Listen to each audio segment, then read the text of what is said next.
यह वर्ष राष्ट्रीय एकता के अमर प्रतीक सरदार वल्लभ भाई पटेल जी का 150वां जयंती वर्ष तथा भारत रत्न पूर्व प्रधानमंत्री श्री अटल बिहारी वाजपेयी जी का जन्म शताब्दी वर्ष भी है। पूरा देश इन विभूतियों को श्रद्धा के साथ याद कर रहा है। मैं इन दोनों महापुरुषों को भी सादर नमन करता हूं। माननीय सभासदों, स्वामी विवेकानंद जी ने भारत के युवाओं को प्रेरित करते हुए कहा था, उठो, जागो और तब तक मत रुको जब तक लक्ष्य की प्राप्ति न हो जाए। मेरी सरकार उनके इस व्याख्यान को आदर्श मानते हुए लगातार नेक नियत, दृढ़ संकल्प, ईमानदारी और कड़ी मेहनत के साथ हरियाणा को विकास और जनकल्याण के मामले में नई बुलंदियों पर पहुंचने के लिए काम कर रही है। समय की आवश्यकता के अनुसार नए निर्णय ले रही है और नई नीतियां बना रही है। अपने तीसरे कार्यकाल में सरकार किए गए संकल्पों की सिद्धि के लिए तिगुनी गति से काम कर रही है। सबसे पहले सबसे गरीब का उत्थान। पंडित दीनदयाल उपाध्याय जी के अंत्योदय दर्शन पर चलते हुए सभी पिछड़े और वंचित वर्ग के कल्याण और उत्थान के लिए ठोस कदम उठाए जा रहे हैं। सरकार ने अनुसूचित जातियों के आरक्षण को 2 वर्ग में वर्गीकृत कर अब तक वंचित रही अनुसूचित जातियों को उनका अधिकार देने का कार्य किया है।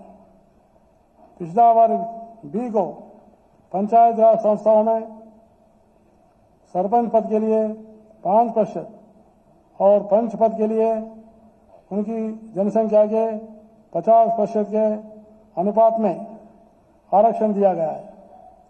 इसी प्रकार शहरी स्थानीय निकायों में भी पिछड़ी वर्ग बी को मेयर, प्रधान के पदों में 5% तथा सदस्यों के लिए संबंधित पालिकाओं में उनकी जनसंख्या के 50% के अनुरूप में आरक्षण दिया गया है। पिछड़े वर्ग की क्रीमी लेयर की वार्षिक आय सीमा 6 लाख रुपए से बढ़ाकर 8 लाख रुपए कर दी गई है। दिसंबर 2023 में शुरू की गई मुख्यमंत्री तीर्थ यात्रा योजना के अंतर्गत कम आय वाले परिवारों के बुजुर्गों को अयोध्या तीर्थ की यात्रा एवं हाल ही में प्रयागराज में हुए महाकुंभ में संगम स्नान भी करवाया गया है। हैप्पी योजना के तहत प्रदेश के 11,64,692 लोगों ने दिसंबर 2023 से अब तक कुल 42 करोड़ 14 लाख किलोमीटर मुफ्त यात्रा की है। दुर्घटना में परिवार के किसी सदस्य की मृत्यु अथवा दिव्यांग हो जाने के कारण दीनदयाल उपाध्याय अंत्योदय परिवार सुरक्षा योजना के तहत 22,585 गरीब परिवारों को 840 करोड़ 90 लाख रुपए की आर्थिक सहायता दी जा चुकी है। हर घर पुरानी योजना के में 13 लाख से अधिक गरीब परिवारों को हर महीने केवल 500 रुपये में गैस सिलेंडर दिया गया है। प्रदेश में प्रधानमंत्री आवास योजना शहरी 2.0 में 52,228 आवेदकों का पंजीकरण हो चुका है। मुख्यमंत्री शहरी आवास योजना के तहत 14 शहरों में 15,256 परिवारों को 30-30 वर्ग गज के प्लाट दिए जा चुके हैं। इसी तरह मुख्यमंत्री ग्रामीण आवास योजना के अंतर्गत 62 गांवों में 100 गज के और हरेक महाग्राम में 50-50 गज के 4,533 प्लाट दिए जा चुके हैं। सरकार ने सामाजिक सुरक्षा पेंशन को प्रोएक्टिव मोड में कर दिया है। वृद्ध व्यवस्था, सम्मान भत्ता, दिव्यांग, विधवा, निराश्रित बच्चे और विधुर, अविवाहित पुरुष और महिला पेंशन योजनाएं प्रोएक्टिव पेंशन मोड के तहत संचालित की जा रही है। अब तक इस अनूठे माध्यम से 5,43,663 लाभार्थियों को 1,093 करोड़ 40 लाख रुपए का लाभ सीधे उनके बैंक खातों में प्रदान किया जा चुका है। सरकार ने हिमोफीलिया, थैलेसीमिया बीमारियों से ग्रस्त रोगियों को 3,000 रुपये मासिक पेंशन का लाभ दिया है। इस पेंशन के लिए कोई आयु सीमा नहीं है और यह किसी भी अन्य पेंशन के अतिरिक्त दी जाती है। इसी प्रकार से 3,000 रुपये मासिक दिव्यांग पेंशन का लाभ 10 अन्य दिव्यांग श्रेणियों को दिया गया है। इनमें प्रमस्तिष्कघात, मस्कुलर डिस्ट्रोफी, वाक और भाषा दिव्यांगता, मल्टीपल स्क्लेरोसिस, पार्किंसन रोग, सिकल सेल, बहुदिव्यांगता, दृष्टि, सीखने की अक्षमता, ऑटिज्म स्पेक्ट्रम विकार और क्रॉनिक न्यूरोलॉजिकल कंडीशन शामिल है। पीएम स्वनिधि योजना के अंतर्गत 1,16,126 रेहड़ी वालों को खाद्य एवं आपूर्ति, स्वास्थ्य, महिला एवं बाल विकास, श्रम और वित्त विभाग की 8 योजनाओं का लाभ दिया जा चुका है। श्रम शक्ति का सम्मान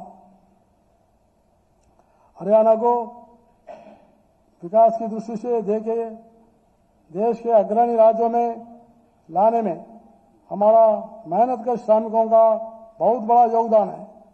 सरकार ने विभिन्न श्रमिक कल्याण योजनाओं के तहत 7,40,000 श्रमिकों को लगभग 1,476 करोड़ रुपए की वित्तीय सहायता दी है। हाल ही में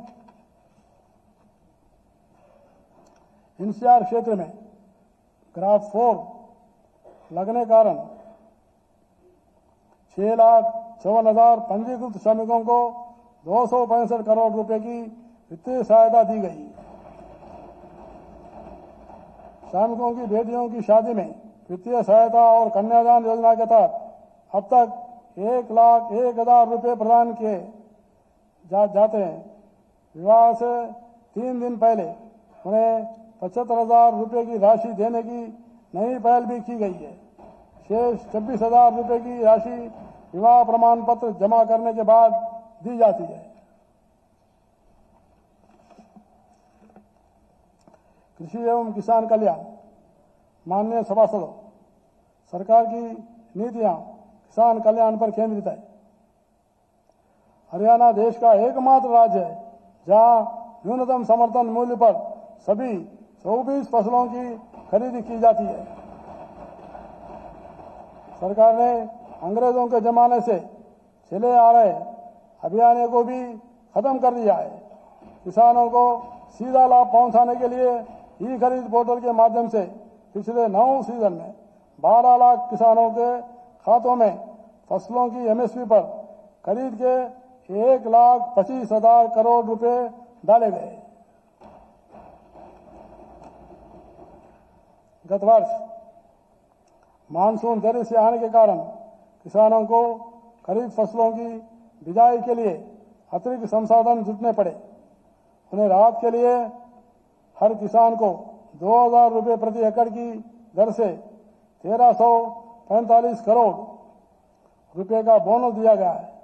ऐसा देश के इतिहास में पहली बार हुआ है कि किसी सरकार ने फसल बुवाई के समय ही किसानों को आर्थिक सहायता दी है। पहले भू मालिकों और काश्तकारों में जमीन के कब्जे तथा मुआवजा इत्यादि के लेकर विवाद होते रहते थे। इस सदन की पिछली बैठक में सर्वसम्मति से कृषि भूमि पट्टा एक्ट लागू करने का प्रशंसनीय काम किया गया है। इसी प्रकार श्यामलाल भूमि पर 20 वर्ष से कब्जा कृषि पट्टेदारों को उस भूमि का मालिकाना दिया गया है। मेरी सरकार बागवानी फसलों में परंपरागत फसलों के विकल्प के रूप में फलों और सब्जियों की खेती को प्रोत्साहित दे रही है।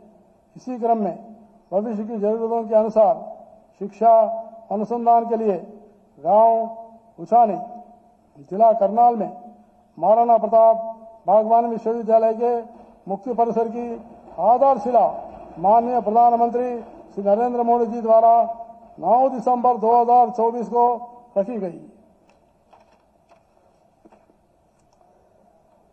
किसान अपने छोटे मोटे खर्च पूरे कर सके, इसके लिए पीएम किसान सम्मान निधि योजना के तहत हरियाणा के 20,24,000 किसानों को 19 किस्तों में अब तक 6,563 करोड़ रुपए दिए जा चुके हैं। इसी प्रकार प्रधानमंत्री फसल बीमा योजना के तहत 34,57,000 किसानों को 8,732 करोड़ 76 लाख रुपए की राशि के क्लेम दिए गए।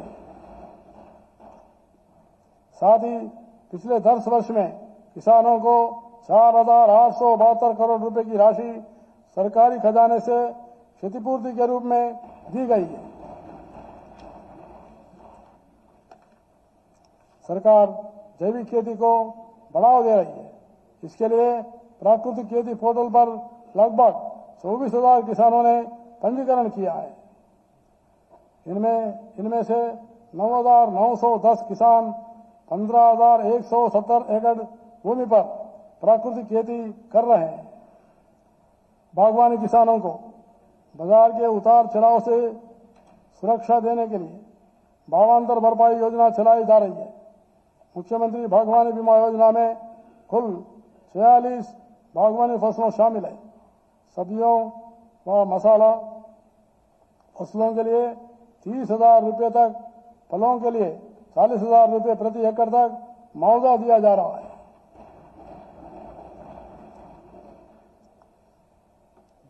मेरा पानी मेरी विरासत योजना के तहत धान की जगह वैकल्पिक फसलों बोने पर 7,000 रुपये प्रति एकड़ वित्तीय सहायता दी जाती है। इस योजना में अब तक 1,28,605 किसानों को 147 करोड़ 45 लाख रुपए की वित्तीय सहायता दी गई है।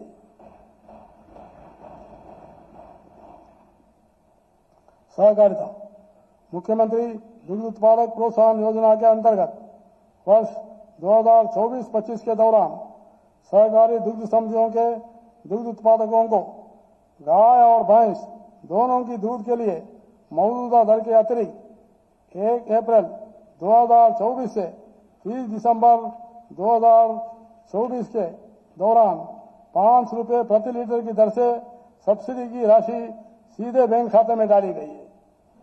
वर्ष 2024-25 के लिए योजना को अक्टूबर से मार्च तक 3 रुपये प्रति लीटर की सब्सिडी देने के लिए बढ़ाया गया है। अंत्योदय परिवारों को प्रोत्साहित करने के लिए उन्हें 1 अप्रैल 2024 से 31 मार्च 2025 तक दूध की कीमत की अतिरिक्त 10 रुपये प्रति लीटर की दर से सब्सिडी की राशि प्रदान की जा रही है। कुल मिलाकर दूध उत्पादक अप्रैल 2024 से दिसंबर 2024 तक 51 करोड़ की राशि का अतिरिक्त लाभ अर्जित करेंगे। प्रदेश की सभी सहकारी चीनी मिलों में ऑनलाइन टोकन प्रणाली शुरू की गई है, जिससे गन्ना किसानों को घर बैठे ऑनलाइन टोकन लगाने की सुविधा मिली है। इससे जहां मिलों में समय पर गन्ना आपूर्ति सुनिश्चित हुई, वहीं किसानों को प्रत्येक ट्राली गन्ना मिल को देने में पहले की अपेक्षा 10 से 12 घंटे कम समय लगा है। पशुपालन के लिए भी कई योजनाएं चलाई जा रही है। पशुपालकों के लिए 1,91,000 पशुधन क्रेडिट कार्ड स्वीकृत किए गए हैं और 2,757 करोड़ रुपए की राशि की ऋण दिए गए। दुर्घटना बीमा योजना के तहत सहकारी दुग्ध समितियों के दुग्ध उत्पादकों को 10 लाख रुपए प्रति व्यक्ति दुर्घटना बीमा कवर दिया जाता है। वर्ष 2019 में शुरू की गई पंडित दीनदयाल उपाध्याय सामूहिक पशुधन बीमा योजना में अनुसूचित जाति से संबंधित लाभार्थियों के पशुओं का बीमा मुफ्त किया जाता है। सरकार ने गौ संरक्षण के लिए भी व्यापक कदम उठाए। प्रदेश की गौशालाओं को चारे के लिए 191 करोड़ रुपए की राशि दी गई तथा इस वित्त वर्ष में प्रदेश की सभी सहकारी चीनी मिलों में ऑनलाइन टोकन प्रणाली शुरू की गई है, जिससे गन्ना किसानों को घर बैठे ऑनलाइन टोकन लगाने की सुविधा मिली है। इससे जहां मिलों में समय पर गन्ना आपूर्ति सुनिश्चित हुई, वहीं किसानों को प्रत्येक ट्राली गन्ना मिल को देने में पहले की अपेक्षा 10 से 12 घंटे कम समय लगा है। पशुपालन के लिए भी कई योजनाएं चलाई जा रही है।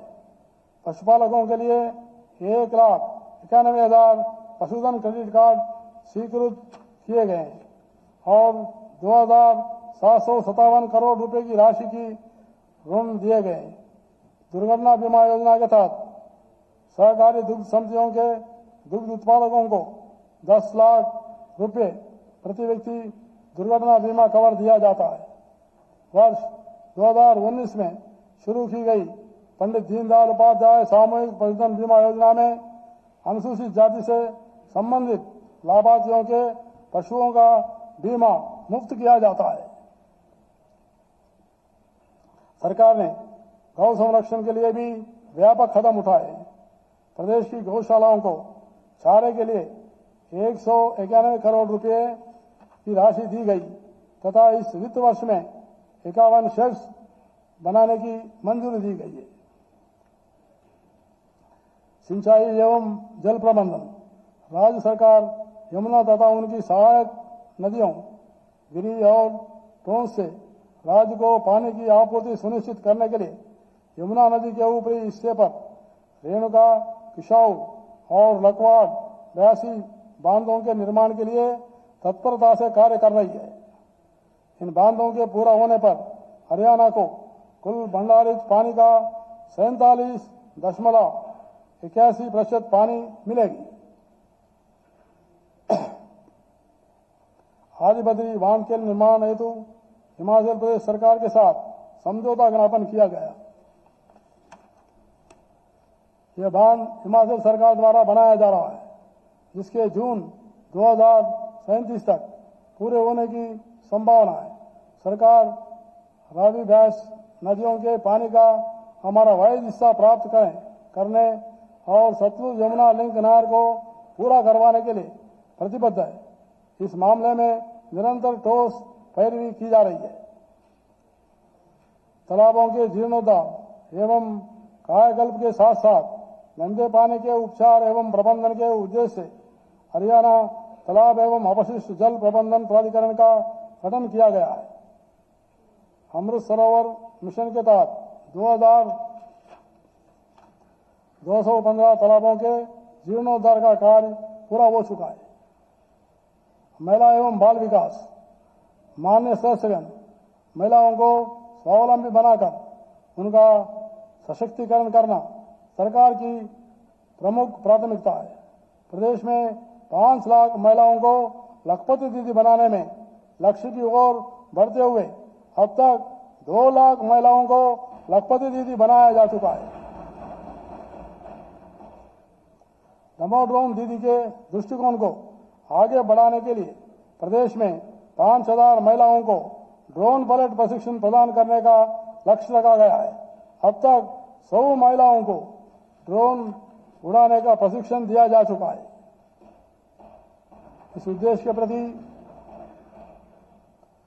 प्राप्ति हेतु उन्हें 8 लाख रुपए तक की कीमत का ड्रोन मुफ्त दिया गया है। प्रदेश में आंगनवाड़ी कार्यकर्ताओं के मानदेय में 14 अक्टूबर 2024 को 750 रुपए और आंगनवाड़ी सहायिकाओं के मानदेय में 400 रुपये मासिक की बढ़ोतरी की गई है। माननीय प्रधानमंत्री श्री नरेंद्र मोदी जी ने देश की आधी आबादी को सशक्त बनाने के लिए 9 दिसंबर 2024 को पानीपत से बीमा सखी योजना का शुभारंभ किया है। इसके लिए हम माननीय प्रधानमंत्री श्री नरेंद्र मोदी जी के विशेष रूप से आभारी हैं।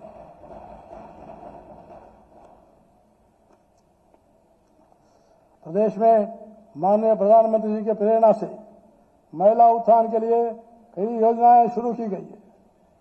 बच्चों के कल्याण और महिलाओं के आर्थिक सशक्तिकरण के लिए विस्तृत क्रेच नीति लागू करने वाला हरियाणा देश का पहला राज्य है। इस समय प्रदेश में 572 आंगनवाड़ी कम क्रेच और 273 स्टैंड अलोन क्रेच कार्यरत है। हरियाणा मातृशक्ति उद्यमिता योजना के तहत महिला उद्यमियों को दिलवाए जाने वाले ऋण की सीमा 13 नवंबर 2024 से 3 लाख रुपए से बढ़ाकर 5 लाख रुपए कर दी गई है। प्रधानमंत्री मातृ वंदना योजना के तहत गर्भवती व स्तनपान करवाने वाली महिला माताओं को पोषाहार के लिए वित्तीय सहायता मुहैया करवाने की बात हो, मुख्यमंत्री मातृत्व सहायता योजना का सवाल हो या फिर मुख्यमंत्री दूध उपहार योजना के तहत बच्चों, गर्भवती महिलाओं व दूध पिलाने वाली माताओं को फोर्टिफाइड दूध उपलब्ध करवाने का विषय हो, महिला एवं किशोरी सम्मान योजना के तहत गरीबी परिवारों की किशोरियों व महिलाओं को मुफ्त सैनिटरी पैड उपलब्ध करवाने की बात हो या फिर बीमारियों से बचाव के लिए मिशन इंद्रधनुष के जरिए गर्भवती महिलाओं और बच्चों के टीकाकरण का विषय हो, इस प्रकार से महिलाओं और बच्चों के स्वास्थ्य का सतत ख्याल मेरी सरकार के द्वारा रखा जा रहा है। पंचायत राज संस्थाओं में महिलाओं की सक्रिय भागीदारी सुनिश्चित करने के लिए 7 दिसंबर 2020 से उन्हें 50% प्रतिनिधित्व दिया गया है। राज्य में 64,500 स्वयं सहायता समूह कार्यरत है और प्रदेश में 33% राशन डिपो महिलाओं को देने शुरू किए गए हैं। गत 4 माह में 252 राशन डिपो महिलाओं को आवंटित किया जा चुका है। युवा कल्याण एवं रोजगार माननीय सदस्यगण, सरकार प्रदेश के हर युवा के सपनों को साकार करने के लिए निरंतर काम कर रही है। ग्रुप सी व डी की भर्तियों में 13 दिसंबर 2018 से इंटरव्यू को खत्म किया गया है। योग्यता के आधार पर बिना पर्ची के 1,62,000 से अधिक युवाओं को सरकार की नौकरी मिलने से सरकारी कामकाज में पारदर्शिता आई और एक नए युग का सूत्रपात हुआ है। लगभग 1,20,000 अनुबंधित कर्मचारियों की सेवाओं को सेवानिवृत्ति की तिथि तक सुरक्षित रखने की गारंटी दी गई है। इनके अलावा तकनीकी शिक्षा विभाग के अतिथि संकाय व अतिथि अनुदेशकों और कॉलेजों के एक्सटेंशन लेक्चरर व अतिथि प्राध्यापकों को सेवा सुरक्षा प्रदान की गई है। हरित परियोजना के तहत हरियाणा प्रदेश के 1,600 आवेदकों से अनुबंध किए गए। इस समय प्रदेश में 1,200 हरित स्टोर चल रहे हैं।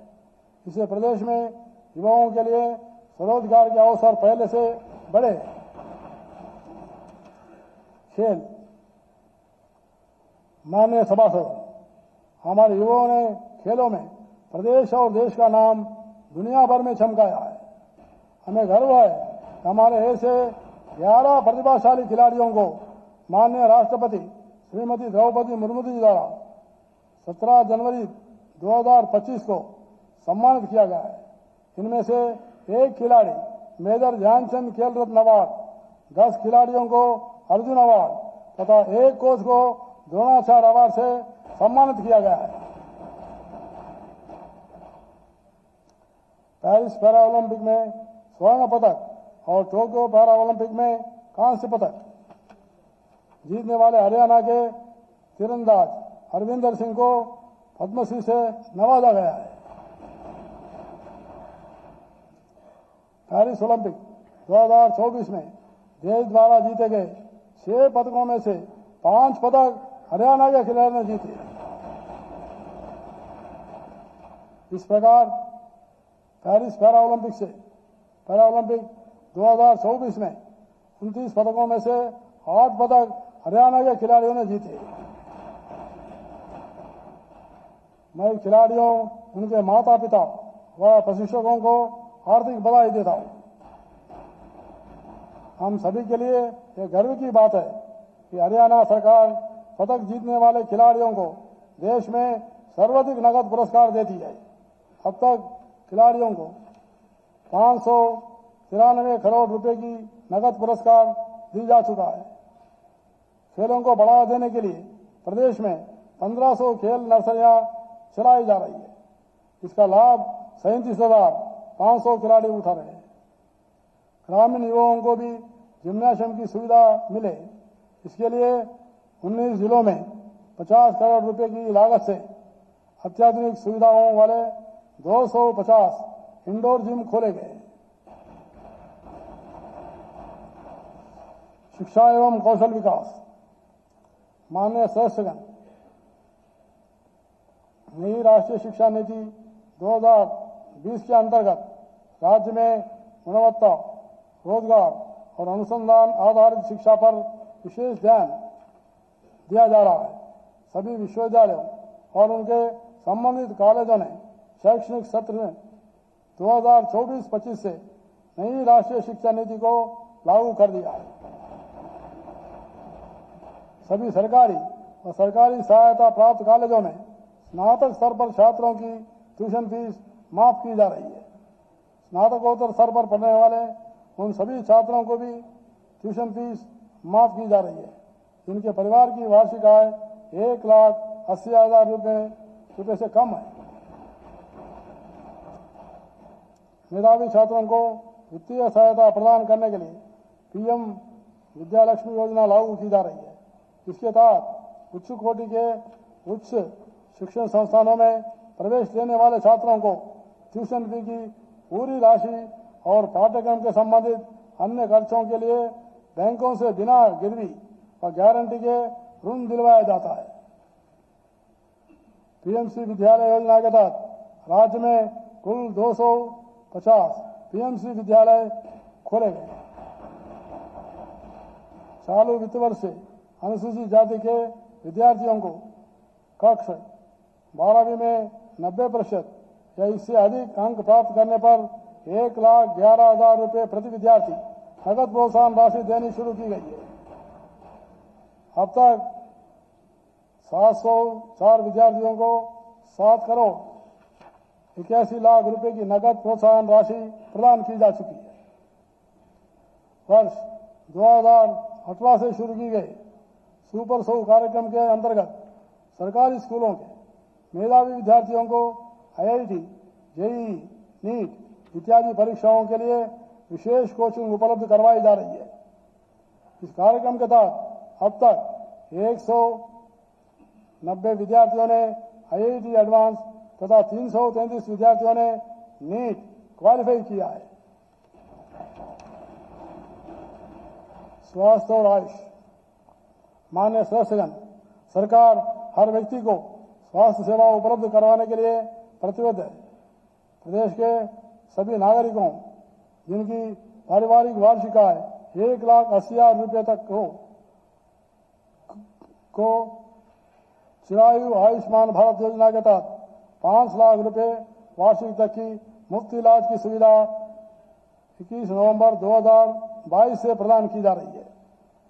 वार्षिक आय 1,80,000 रुपए से अधिक और 3 लाख रुपए तक वाले परिवारों के सदस्यों को 1,500 रुपए की वार्षिक अंशदान पर यह लाभ दिया जा रहा है।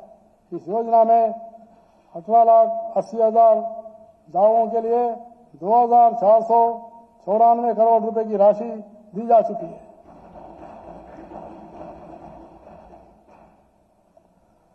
सर 60 से अधिक आयु के बुजुर्गों को 70 साल से अधिक आयु के बुजुर्गों के लिए 28 अक्टूबर 2024 से 5 लाख रुपए सालाना की मुफ्त इलाज सुविधा शुरू की गई है। प्रदेश में अब तक ऐसे 8,043 लाभार्थियों को 16 करोड़ रुपए की मुफ्त इलाज की सुविधा दी जा चुकी है। राज्य में 18 अक्टूबर 2024 से किडनी के सभी रोगियों को मुफ्त डायलिसिस की सेवाएं प्रदान की जा रही है। इस समय यह सुविधा 20 जिला अस्पतालों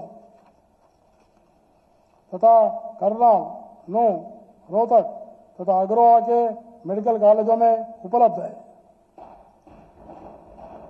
ईएसआईसी मेडिकल कॉलेज एवं अस्पताल फरीदाबाद में 625 करोड़ रुपए की लागत से बनने वाले अतिरिक्त 500 बेड के अस्पताल के नए भवन की आधारशिला 29 अक्टूबर को 2024 को माननीय प्रधानमंत्री श्री नरेंद्र मोदी जी के कर कमलों से रखी गई है। हर जिले में एक मेडिकल कॉलेज के लक्ष्य की और आगे बढ़ते हुए संत सरसाईनाथ मेडिकल कॉलेज सिरसा का भूमि पूजन किया गया है। इस समय प्रदेश में 15 मेडिकल कॉलेज चल रहे हैं और 11 जिलों में 60 से अधिक आयु के बुजुर्गों को 70 साल से अधिक आयु के बुजुर्गों के लिए 28 अक्टूबर 2024 से 5 लाख रुपए सालाना की मुफ्त इलाज सुविधा शुरू की गई है। प्रदेश में अब तक ऐसे 8,043 लाभार्थियों को 16 करोड़ रुपए की मुफ्त इलाज की सुविधा दी जा चुकी है। राज्य में 18 अक्टूबर 2024 से किडनी के सभी रोगियों को मुफ्त डायलिसिस की सेवाएं प्रदान की जा रही है। इस समय यह सुविधा 20 जिला अस्पतालों तथा करनाल, नूंह, रोहतक तथा अग्रवाल के मेडिकल कॉलेजों में उपलब्ध है। ईएसआईसी मेडिकल कॉलेज एवं अस्पताल फरीदाबाद में 625 करोड़ रुपए की लागत से बनने वाले अतिरिक्त 500 बेड के अस्पताल के नए भवन की आधारशिला 29 अक्टूबर को 2024 को माननीय प्रधानमंत्री श्री नरेंद्र मोदी जी के कर कमलों से रखी गई है। हर जिले में एक मेडिकल कॉलेज के लक्ष्य की और आगे बढ़ते हुए संत सरसाईनाथ मेडिकल कॉलेज सिरसा का भूमि पूजन किया गया है। इस समय प्रदेश में 15 मेडिकल कॉलेज चल रहे हैं और 11 जिलों में सरकारी मेडिकल कॉलेजों का कार्य प्रगति पर है। जिला करनाल के कुटेल में पंडित दीनदयाल उपाध्याय स्वास्थ्य विज्ञान विश्वविद्यालय का निर्माण कार्य पूरा हो चुका है तथा इसका संचालन प्रारंभ होना जल्दी अपेक्षित है। सिविल अस्पताल अंबाला सावनी में 9 मई 2022 से अटल कैंसर देखभाल केंद्र शुरू किया गया है। यह प्रदेश का पहला सरकारी कैंसर चिकित्सा केंद्र है जिसमें अत्याधुनिक चिकित्सा सुविधाएं उपलब्ध है। इसमें प्रतिवर्ष लगभग 20,000 मरीजों का इलाज किया जा रहा है। वर्ष 2017 में कुरुक्षेत्र में देश का पहला श्री कृष्ण आयुष विश्वविद्यालय स्थापित किया गया। इस विश्वविद्यालय में वर्ष 2020 से अभी तक 53 डॉक्टर आयुर्वेद में एमडी कर चुके हैं। पंचकुला में लगभग 270 करोड़ 54 लाख रुपए की लागत से 250 बिस्तर वाली राष्ट्रीय आयुर्वेद संस्थान की स्थापना की जा रही है जिसमें ओपीडी शुरू कर दी गई है। इस संस्थान में 100 बिस्तर आयुर्वेदिक उपचार के लिए तथा 150 बिस्तर प्राकृतिक चिकित्सा के लिए रखे गए। छात्रों को आयुर्वेद की शिक्षा प्रदान करने के लिए राष्ट्रीय आयुर्वेद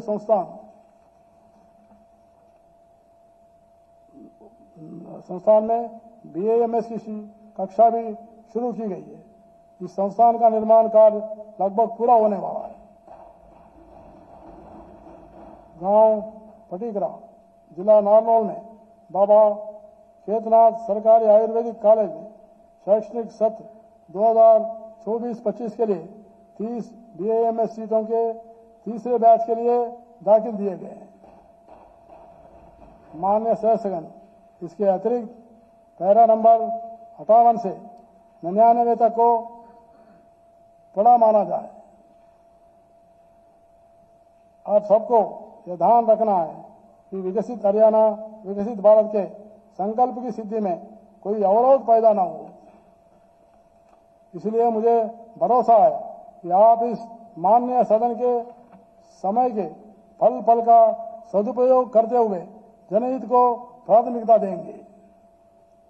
सर्वाधिक है कि प्रदेश के नॉन स्टॉप विकास के लिए अब हर प्रकार के अनुकूल वातावरण है।